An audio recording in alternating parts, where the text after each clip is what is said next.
Hello and welcome to Ollywood. Myself Himanshu Sharma. I'm your JIB CIB mentor. So यहाँ पर हम लोग PP का जो मॉड्यूल बी है इसको हम डिस्कशन कर रहे हैं और लास्ट क्लास में हम लोगों ने काफ़ी सारी चीज़ों को डिस्कस किया था, जैसे हम लोगों ने डिस्कशन किया था ऑन मनी लॉन्ड्रिंग। तो आज का जो हमारा सेशन है मनी लॉन्ड्रिंग के आगे हम रूल्स रेगुलेशंस की बात करेंगे कि how to be prevent the money laundering को हम प्रिवेंट कैसे करते हैं और उससे रिलेटेड किस तरीके के क्वेश्चंस हमारे एग्जामिनेशन में पूछे जाते हैं।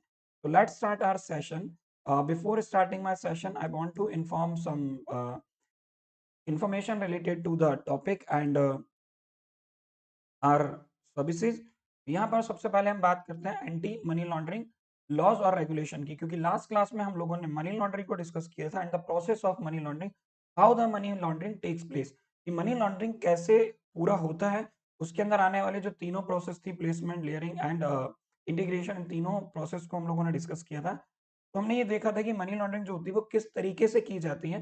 अब हमारे पास में किस तरीके के रूल्स रेगुलेशंस लॉज होते हैं जिनके थ्रू हम मनी लॉन्ड्रिंग को रोक सकते हैं, how to prevent the money laundering. हमारे पास में एंटी मनी लॉन्ड्रिंग लॉज और रेगुलेशंस हैं, हम उनकी बात करने जा रहे हैं। Before starting my session I want to inform you that this is the mobile application of Oliveboard that you need to download.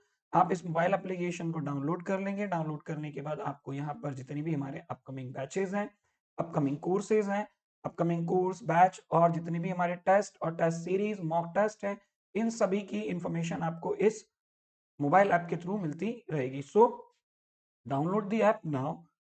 This is the main channel for the Ollywood. Ollywood का ये मेन चैनल है that you need to subscribe the channel, and there is one more channel, JAIB and CAIB Ollywood channel.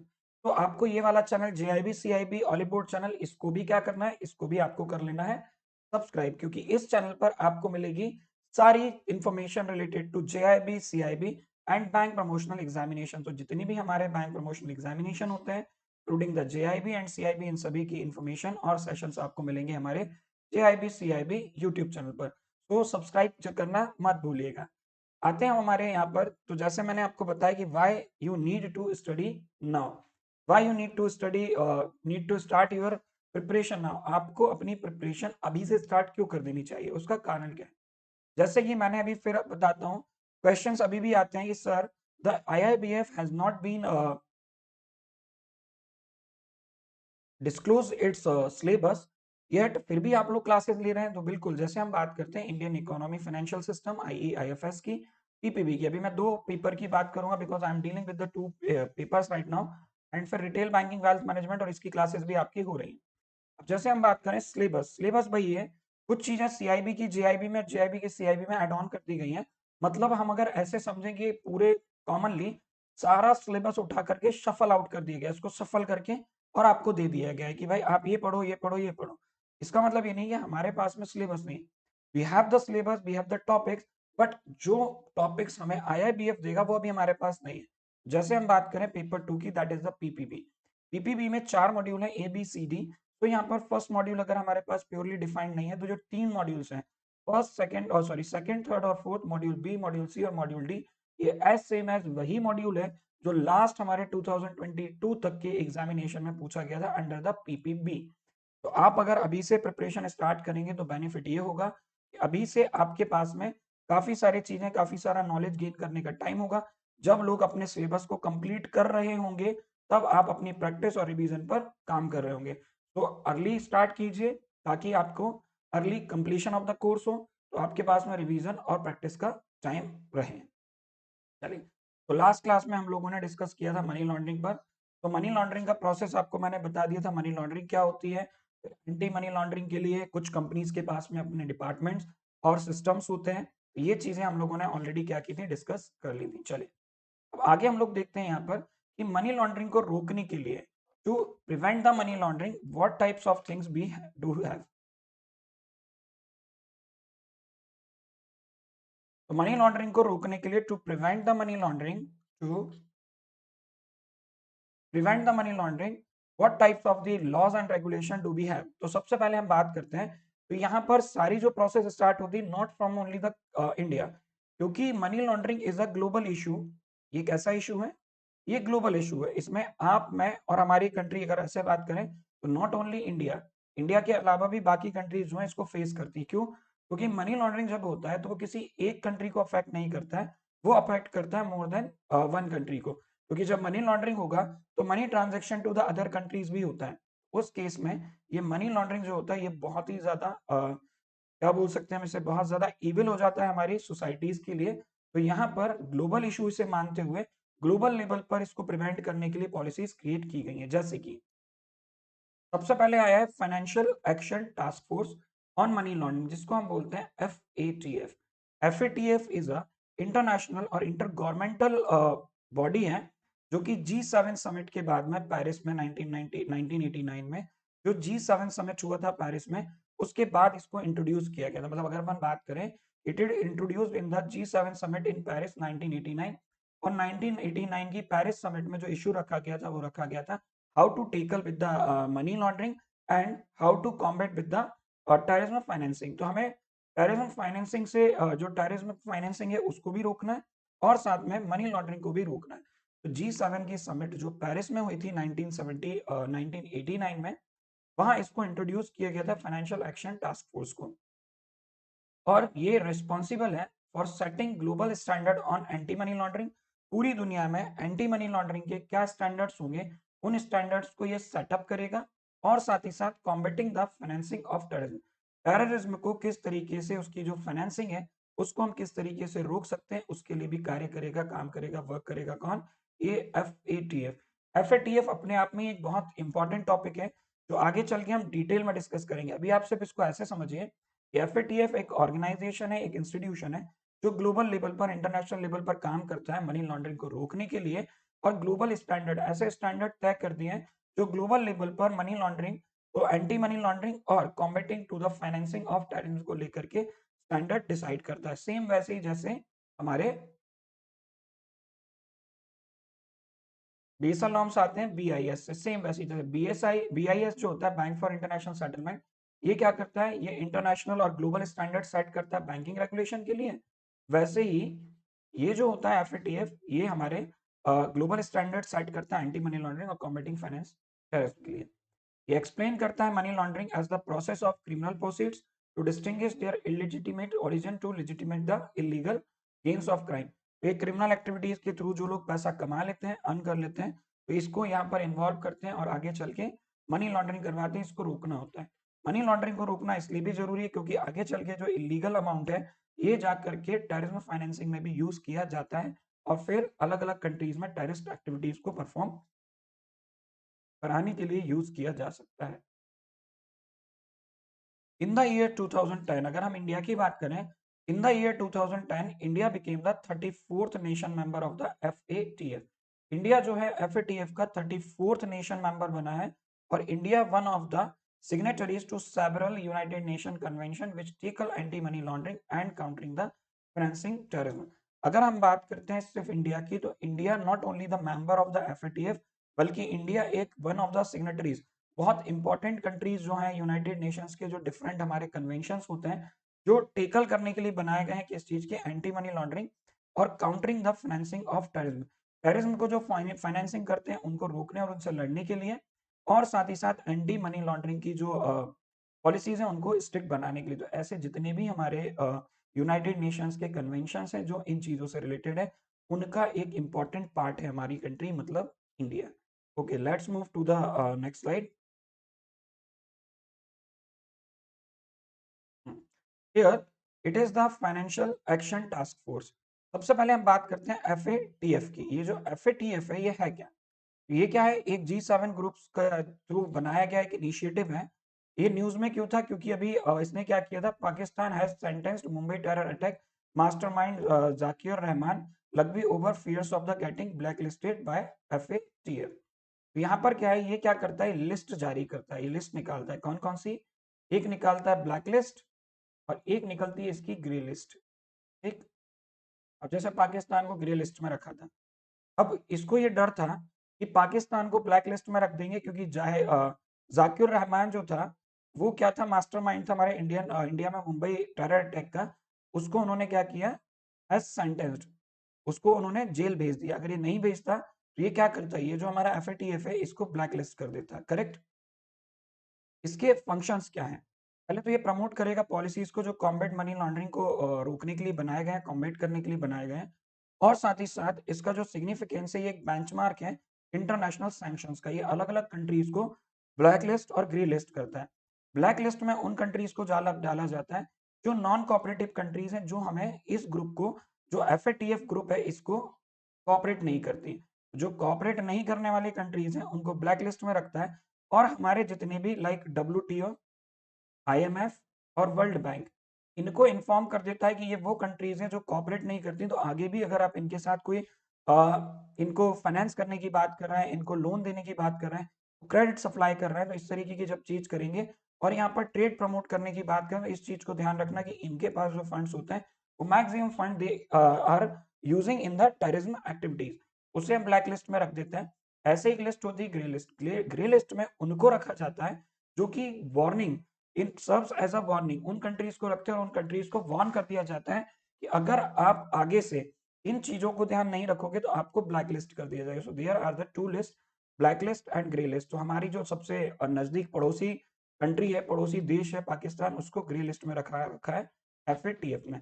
तो जो money laundering को लेकर के और terrorism financing को लेकर के इंटरनेशनल लेवल पर सबसे बड़ा जो ऑर्गेनाइजेशन काम कर रहा है, वो कर रहा है आपका financial action task force, right.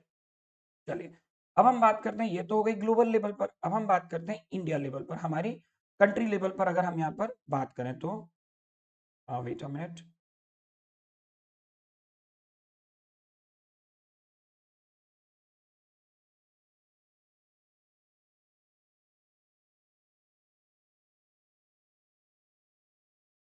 चलिए, तो यहाँ हम बात करते हैं इंडिया लेवल पर, मतलब कंट्री लेवल पर।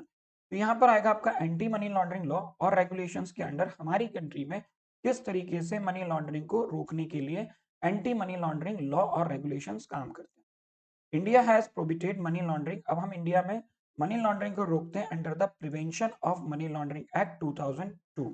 हमारी कंट्री में एक एक्ट पास किया गया था, पीएमएलए, जो कि पास हुआ था 2002 में, right. Also in the narcotics, drug and psychotropic substance act, जिसे हम एनडीपीएस एक्ट बोलते हैं, जो कि लास्ट लेटेस्ट अमेंड हुआ है इन द ईयर 2001 में। The Prevention of Money Laundering Act 2002, coupled with the rules issued under it and the rules and regulation formed by the regulator, जैसे कि इसके रूल्स और रेगुलेशंस की अगर अपन बात करें, इसमें काफी सारे रूल्स और रेगुलेशन को एक साथ रखा गया है। और इसके जो रूल्स और रेगुलेशंस हैं, ये फॉर्म किए हैं उनने जो रेगुलेटरी अथॉरिटीज है, जैसे बैंक्स की रेगुलेटरी अथॉरिटी कौन है, आरबीआई। ऐसे ही हमारे कैपिटल मार्केट की जो रेगुलेटरी अथॉरिटी है वो कौन है, वो है सेबी। तो सेबी ने यहाँ क्या किया है, सेबी और आरबीआई ने मिलकर के इसके रूल्स को फॉर्म किया है कि किस तरीके से रूल्स और रेगुलेशन डिसाइड किए जाएंगे। क्यों? क्योंकि इनको पता है किस तरीके से मनी लॉन्ड्रिंग परफॉर्म की जा सकती है, right. Displays a broad framework for the anti money laundering laws in India. तो जो मेन रोल रहा है वो आरबीआई और सेबी का रहा है, जैसे रेगुलेटर्स हैं, इनको पता था किस तरीके से लॉन्ड्रिंग की जा सकती है, तो उसको कैसे रोकना है। अगर हम बात करें यहाँ पर, मैं ईडी की पावर की बात करूंगा जो यहाँ पर अभी आएगा। तो एनफोर्समेंट डायरेक्टरेट की पावर अंडर पीएमएलए, एक कोर्ट के डिसीजन, जो सुप्रीम कोर्ट है,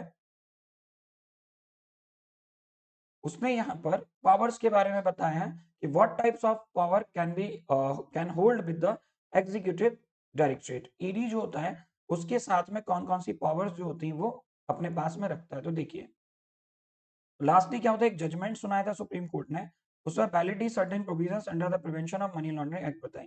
the offence of money laundering is as heinous and offence as terrorism.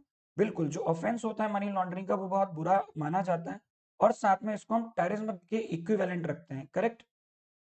Section 3 जो कि डिफाइन करता है मनी लॉन्ड्रिंग को, section 24 reverse burden of proof, और सेक्शन 5 जो होता है वो करता है अटैचमेंट ऑफ प्रॉपर्टी को, उसको वैसे के वैसा रखा। मतलब इसमें क्या बताया गया है कि जो प्रॉपर्टी को हम अटैच कर सकते हैं, अगर हमारे पास में एविडेंस होते हैं किसी पर्सन ने मनी लॉन्ड्रिंग की है तो उसकी प्रॉपर्टीज को अटैच किया जा सकता है। ये ईडी के पास भी पावर होता है। Stringency in granting bail under the act is legal and not arbitrary। तो यहाँ पर क्या किया जाएगा, बेल होगा वो दिया जाएगा under the act is legal, और ये नॉट आर्बिट्री नहीं रहेगा। It is not mandatory to give the an enforcement case information report in every case at is what not an FIR. ऐसा कोई मैंडेटरी नहीं है कि एनफोर्समेंट केस को इंफॉर्मेशन रिपोर्ट हर बार दी जाए, क्योंकि जरूरी नहीं कि वो केस कैसा हर बार हो, एफआईआर उस केस में की गई हो। स्टेटमेंट जो दिया जाएगा to ED are considered admissible, मतलब हम जब बात करेंगे कि कोई भी किसी भी पर्सन ने अगर स्टेटमेंट ईडी के सामने दिया है, उस ईडी के सामने दिए हुए स्टेटमेंट को हमें परमिसिबल मानना पड़ेगा। जैसे पहले क्या होता था, अभी जैसे आप पुलिस के सामने जनरली क्या होता है, पुलिस कस्टडी में पुलिस ने आपसे कोई स्टेटमेंट लिया और जब कोर्ट में जाता है पर्सन, तो वो बोल देता है कि भाई पुलिस ने मुझसे फोर्सफुली ये स्टेटमेंट दिलवाया है। बट ईडी के केस में नहीं होगा, ईडी के सामने जो स्टेटमेंट आपने दिए वो नोट डाउन किए गए, वो एडमिसिबल होंगे कोर्ट में। ये ईडी की पावर होती है, right. Provision of attachment of property of accused as proceeds of crime balances the interest of the accused and the state. तो प्रोविजन होगा किस चीज का, उसकी प्रॉपर्टी को अटैच करने का। तो the question of enactment of the PMLA amendment through the money bill route is to be decided by the a larger bank। तो ये वो है जो हमारी सुप्रीम कोर्ट ने एक डिसीजन दिया था पीएमएलए को लेकर के, उसके साथ में जो पावर्स हैं हमारे एग्जीक्यूटिव डायरेक्टर्स की, उस पावर्स को उन्होंने यहाँ पर डिफाइन किया है। Okay, let's move to the next slide. I hope यहाँ तक चीजें आपको क्लियर होंगी, करेक्ट।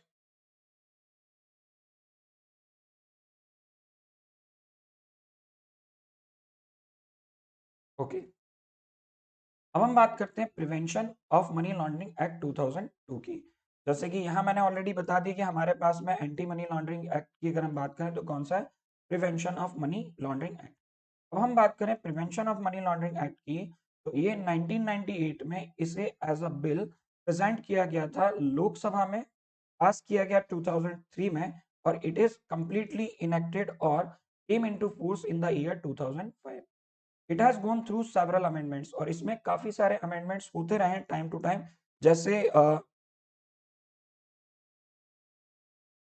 जैसे इंट्रोड्यूस्ड इन द लोकसभा, जैसे काफी सारे अमेंडमेंट्स का मतलब होता है when any law is created, जब हम कोई लॉ को बनाते हैं तो वो प्रेजेंट सिनेरियो को देख करके बनाया जाता है। फ्यूचर में क्या होता है, उसके काफी सारे लूप होल्स उस टाइम पर रह जाते हैं जिनको ध्यान में नहीं रखा जाता है, और आगे चल के उसमें एड ऑन करने के लिए, अपडेशन अपग्रेडेशन के लिए हमें अमेंड करना पड़ता है, क्योंकि कोई भी कानून अपने आप में पूरा नहीं होता है, कंप्लीट नहीं होता है। क्यों? क्योंकि टाइम के साथ उसमें अपडेशन और अपग्रेडेशन की रिक्वायरमेंट हमेशा होती है।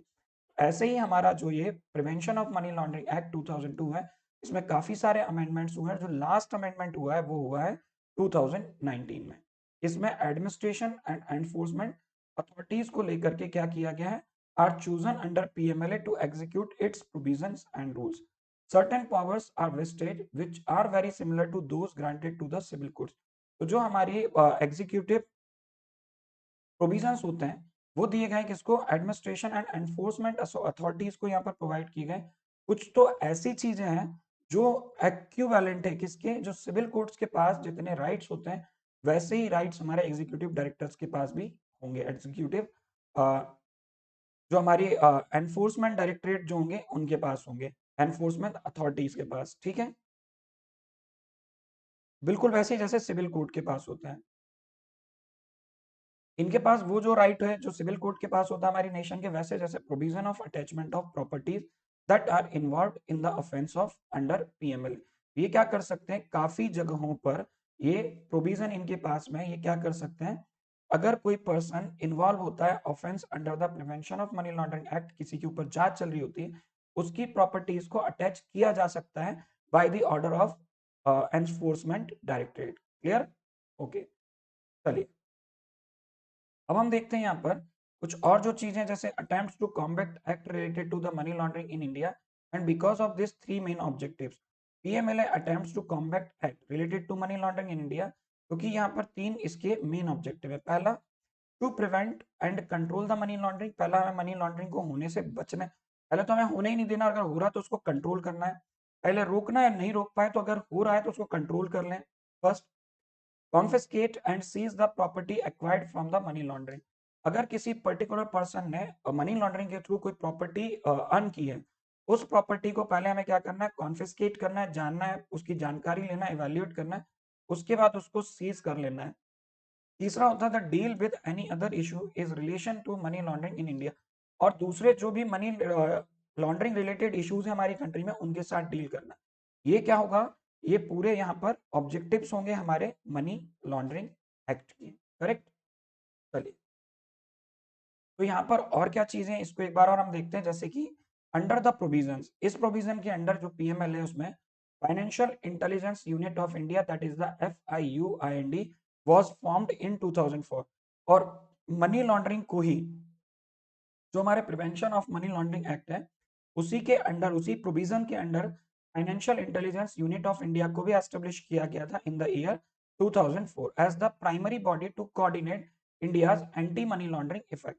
जो हमारी कंट्री के एंटी मनी लॉन्ड्रिंग इफेक्ट है उसको प्राइमरी एक बॉडी की तरह तैयार कर दिया गया कि कोऑर्डिनेट करेगा इंडिया में एंटी मनी लॉन्ड्रिंग एफर्ट्स के साथ। इसका प्राइमरी फंक्शन जो होता है FIUIND का, ये होता है कि ये रिसीव करता है, एनालाइज करता है, प्रोसेस करता है, डिसैमिनेट करेगा इंफॉर्मेशन जो कि रिलेटेड होगी सस्पेक्ट फाइनेंशियल ट्रांजैक्शन के साथ में। सस्पेक्ट का मतलब होता है सस्पिशियस, जिन्हें देख करके हमें लग रहा होता है कि यार ये कुछ गड़बड़ यहाँ पर कर रहे हैं, राइट। तो FIU इंडिया ये क्या करता है, also coordinate and strength effort of national investigation. हमारी कंट्री के अंदर जो इन्वेस्टिगेशन चल रही होती है वो international intelligence and enforcement agencies जो दूसरे देशों की हैं उनके साथ कोऑर्डिनेट करना और उनको स्ट्रेंथ प्रोवाइड करना, जो कि ग्लोबल एफर्ट्स लगा रहे होते हैं against money laundering and financing of terror. In 2005, the ED was introduced by the Government of India to utilize exclusive powers related to the investigation and prosecution under the PMLA। फिर हमारी country में क्या हुआ कि enforcement directorate को क्या किया गया, इंट्रोड्यूस किया गया इस पोस्ट को, और इसको गवर्नमेंट ऑफ इंडिया ने इंट्रोड्यूस किया इन द ईयर 2005। और इसको बहुत सारी एक्सक्लूसिव पावर के साथ में कि इन्वेस्टिगेशन और प्रोसिक्यूशन की बहुत सारी पावर्स प्रोवाइड की under the prevention of money laundering act. ED के पास बहुत सारे राइट्स होते हैं, पावर्स होते हैं, इसलिए जहां तहां आपने देखा होगा कि ईडी जो होता है वो जहां मन करता है वहां उसकी रेट्स छापे डाल रहा होता है। तो मनी लॉन्ड्रिंग भी बहुत खतरनाक चीज है, और टेररिज्म फाइनेंसिंग भी बहुत बुरी चीज है। टेररिज्म फाइनेंसिंग तो एक ऐसा ऑफेंस हो जाता है जिसके कारण कई लोग मारे जाते हैं, कई कंट्रीज को कई जगहों पर बहुत नुकसान हो जाता है, और इसमें बहुत सारे इनोसेंट पर्सन ऐसे होते हैं जो किसी तरीके से कहीं पर इन्वॉल्व नहीं है, बट उनको वो प्रॉब्लम फेस करनी होती है। तो ये एक्टिविटीज में अगर फंडिंग की जा रही है तो इसको रोकना हमारी रिस्पॉन्सिबिलिटी होती है, कंट्री की भी और ग्लोबल लेवल पे भी। तो ग्लोबल लेवल पर FATF और इंडिया में PMLA, और इसके साथ FIU and financial intelligence unit of India. तो ये ग्लोबल हो गया, ये एक्ट हमारी कंट्री का हो गया, और इसके साथ कोऑर्डिनेट करने के लिए हमने ये एक इंस्टीट्यूशन ये बना दिया। क्लियर है? इस तरीके से हम मनी लॉन्ड्रिंग को रोक सकते हैं। तो FATF और FIUIND को लेकर के एक अलग से वीडियो मैं आप लोगों के लिए लेकर के आऊंगा बहुत ही जल्दी। चलिए, तो यहाँ मैं अपना सेशन एंड करता हूँ। सेशन एंड करने के पहले आपको बता देता हूँ कि JIB का जो बैच है,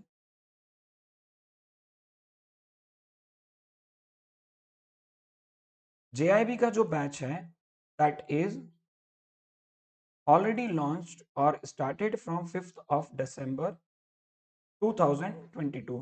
Some demo classes are also going on. आप चाहें तो डेमो क्लासेस लेकर के वहां देख सकते हैं कैसा सिलेबस और क्या चीजों को वहां डिस्कस किया जा रहा है। आप चाहेंगे oliveboard.in पर अगर आप एनरोल होना चाहते हैं तो आपको ऐसा कुछ पेज दिखाई देगा, वहां आप ये JIB CIB को सेलेक्ट कर लेंगे। फिर बाय कोर्सेज चाहे तो वहां जाकर के भी आप कोर्स को सेलेक्ट कर सकते हैं। जैसे आपने यहाँ पर ये कोर्स सेलेक्ट किया, तो अगले पेज में आपको जो नेक्स्ट पेज होगा उसमें आपको JIB elite, JIB super elite, CIB elite और CAIIB सुपर एलाइट के नाम से ये कोर्सेज दिखाई देंगे, जहां पर उनकी डिफरेंट वैलिडिटी आपको शो करेंगे। तो आप वहां पर इनकी डिफरेंट वैलिडिटीज को चेक कर लेंगे, राइट। इसके बाद में यहाँ नीचे हैव अ कूपन कोड होगा। जो भी वैलिडिटी, जो भी, पहले आप इनके स्पेसिफिकेशंस को देख लीजिएगा। एज पर योर रिक्वायरमेंट, कौन सा कोर्स आपकी रिक्वायरमेंट को फुलफिल करता है, सेटिस्फाई करता है, वही कोर्स को आप यहाँ पर क्या करेंगे, सेलेक्ट करेंगे विद द जो भी आपको वैलिडिटी रिक्वायर्ड है उसके हिसाब से, करेक्ट।